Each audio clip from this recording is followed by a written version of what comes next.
সনাতন হিন্দু ধর্মের মানুষের কাছে দুর্গোৎসব একটি অন্যতম প্রধান উৎসব বলা যেতেই পারে। এই দুর্গোৎসবকে ঘিরে বিকশিত হয়েছে বাংলার মৃৎশিল্প। তাই এবছর দুর্গাপুজোর আগে একদিন বন্ধুরা মিলে বেরিয়ে পড়লাম এক পটুয়াপাড়ার উদ্দেশ্যে দুর্গা প্রতিমা গড়া দেখতে এবং তা ক্যামেরাবন্দি করে আপনাদের সাথে ভাগ করে নিতে। আজ চলে এসেছি কলকাতার মানিকতলায় অবস্থিত ক্যানেল ইস্ট রোডের কুমোরটুলিতে। শিয়ালদাহ থেকে মানিকতলাগামী বাসে করে খুব সহজে পৌঁছে যাওয়া যায় এই অজানা কুমোরটুলিতে, যেখানে মাত্র 70 টাকা থেকে পাওয়া যায় মূর্তি। অজানা বললাম তার কারণ হলো অনেকেই আছেন যারা এখনো এই কুমোরটুলির কথা জানেন না। তাই আজ আমি নিজেও এই পুরো কুমোরপাড়া ঘুরে দেখব এবং ভাগ করে নেব আপনাদের সাথে এই কুমোরটুলি সম্পর্কে যথাসম্ভব সঠিক তথ্য। এই মুহূর্তে দাঁড়িয়ে আছি এই কুমোরটুলির একদম প্রথম স্টুডিও বা প্রথম স্টলে। এভাবেই সম্পূর্ণ কুমোরটুলি ঘুরে দেখাবো আপনাদের। এই কুমোরটুলিতে এমন কিছু স্টল রয়েছে যেখানে দুর্গা প্রতিমা শুরু হচ্ছে মাত্র 15,000 টাকা থেকে, আর বিশ্বকর্মা ঠাকুর, ছোট ছোট মা লক্ষ্মীর মূর্তি বা সরস্বতী মূর্তি কিন্তু এখানে 70 টাকা থেকে পাওয়া যায়। তবে এই ধরনের ছোট ছোট মূর্তিগুলো এখানকার একদম শেষের দিকের স্টলগুলোতে মেনলি পাওয়া যায়, তাই ভিডিওটি সম্পূর্ণ দেখার অনুরোধ রইল। আর এই মানিকতলা কুমোরটুলিতে একটু বড় সাইজের দুর্গা প্রতিমা 50,000 টাকা থেকে আপ টু 3.5 লক্ষ টাকা পর্যন্ত পাওয়া যায়।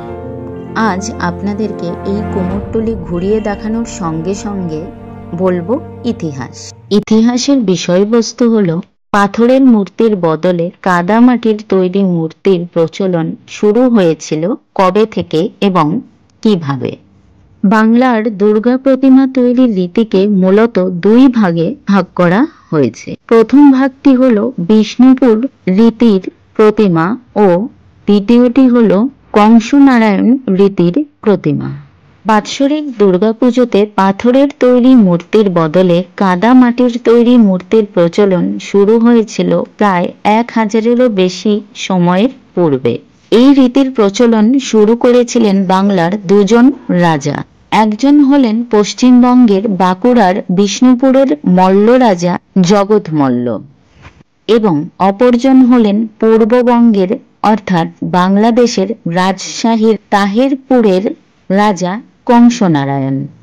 এই রাজা জগৎ মল্ল 997 খ্রিস্টাব্দে মাতা মৃন্ময়ীর প্রতিমা নির্মাণ করে বিষ্ণুপুর মন্দিরে স্থাপনের সময় এই রীতির সূচনা করেন।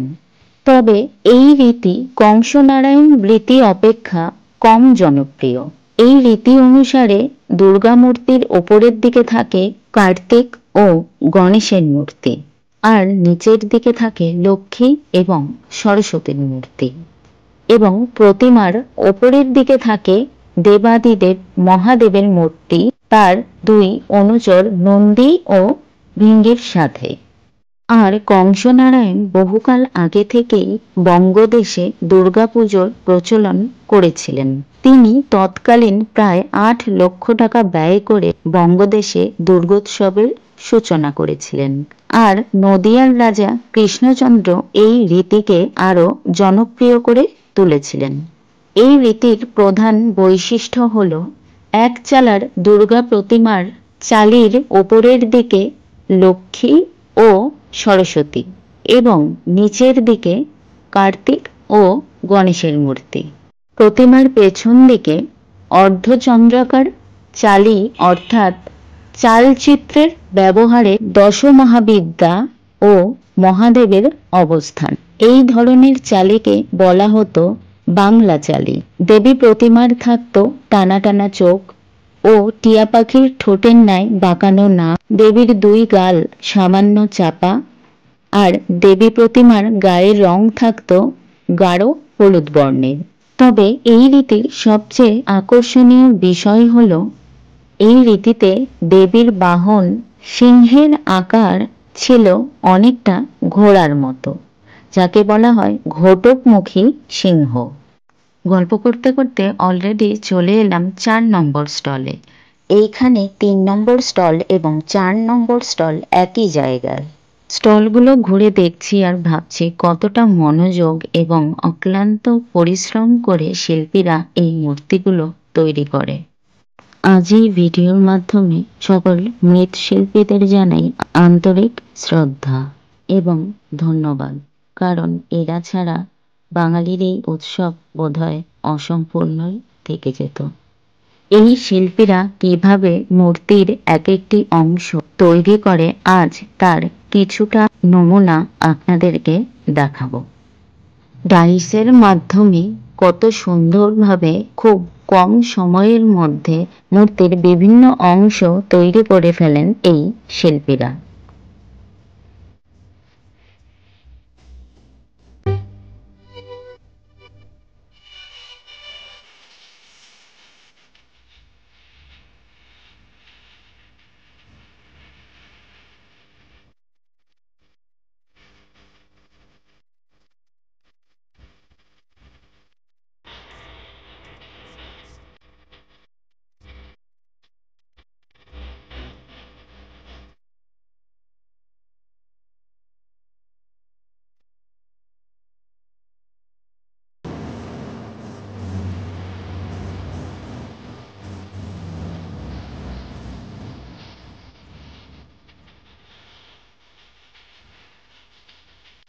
এখন আছি 5 নম্বর স্টলে। এই স্টলটি এখানকার সবথেকে বড় এবং বিখ্যাত একটি শিল্পালয়। কলকাতার অনেক বড় বড় ক্লাবের দুর্গাপুজোর দুর্গা প্রতিমা এই শিল্পালয় থেকেই নিয়ে যাওয়া হয়। প্রতি বছর প্রায় 100টিরও বেশি দুর্গা প্রতিমা এখানে তৈরি করা হয়। সিনেমা বা সিরিয়ালে আমরা প্রায়ই দুর্গা প্রতিমার ব্যবহার দেখতে পাই। এই সব দুর্গা প্রতিমাগুলি এই জায়গা থেকেই নিয়ে যাওয়া হয় অল্প কিছু টাকার বিনিময়ে এবং শুটিং শেষে আবার সেই প্রতিমাগুলিকে ফেরত দিয়ে যাওয়া হয়। তবে এগুলো কিন্তু পুজোর কাজে ব্যবহৃত হয় না, এগুলো সম্পূর্ণভাবে শুটিংয়ের জন্যই তৈরি করা হয়। প্রতিমার সাজ সরঞ্জাম এবং উচ্চতার ওপর নির্ভর করে প্রতিমার মূল্য।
এই স্টল থেকে বেরিয়ে এবার বাদবাকি স্টলগুলো দেখে নেব।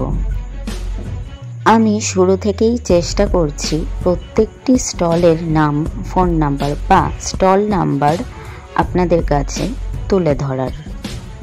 এই কুমোরটুলিতে অবস্থিত স্টলগুলি রাস্তার একই সাইডে অবস্থিত। রাস্তার অপর প্রান্তে রয়েছে অনেকগুলি কাঠগোলা।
কিছুটা দূর গিয়েই এই শিল্পালয়টি চোখে পড়ে। এখানেও বেশ অনেক প্রতিমা তৈরি হচ্ছে দেখলাম। এখানকার বেশ কিছু দুর্গা প্রতিমায় ঘটকমুখী সিংহের ব্যবহার দেখতে পেলাম।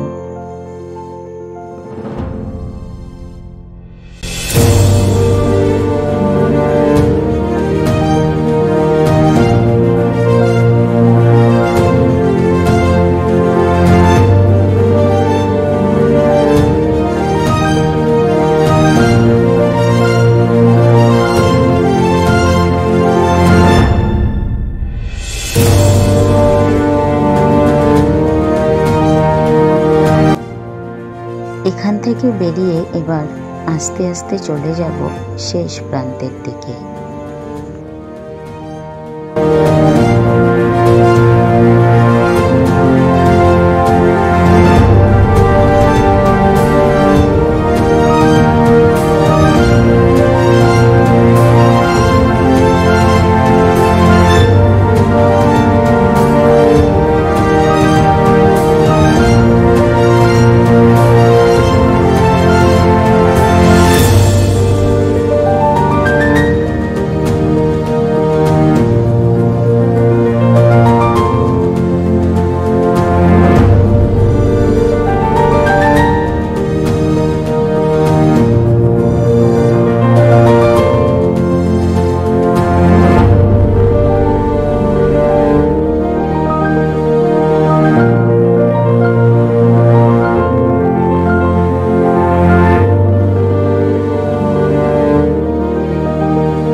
এবার চলে এসেছি একদম শেষের দিকের স্টলগুলোতে। এই স্টলগুলোতেই মেনলি একদম ছোট সাইজের মূর্তিগুলো পাওয়া যায়। এই ছোট্ট বিশ্বকর্মা ঠাকুরের মূর্তিগুলো 70 টাকা থেকে শুরু হচ্ছে। তবে 70 টাকা এটি পাইকারি মূল্য। কেউ যদি সিঙ্গেল পিস মূর্তি কিনতে চান তাহলে 70 টাকার এই মূর্তিগুলো 100 থেকে 120 টাকার মধ্যে চলে আসবে। তবে বাজার দর এবং ক্রেতার চাহিদা অনুসারে মূর্তির দাম পরিবর্তিত হতে পারে। এটিই হলো এখানকার শেষ স্টল। আমি যতটা সম্ভব সঠিক তথ্য আপনাদের কাছে পৌঁছে দেবার চেষ্টা করেছি। ভিডিওটি ভালো লাগলে আমার চ্যানেলটিকে সাবস্ক্রাইব করার অনুরোধ রইল। সকলে ভালো থাকবেন এবং সুস্থ থাকবেন এই কামনা নিয়েই আজ এই ভিডিওটি এখানেই শেষ করছি।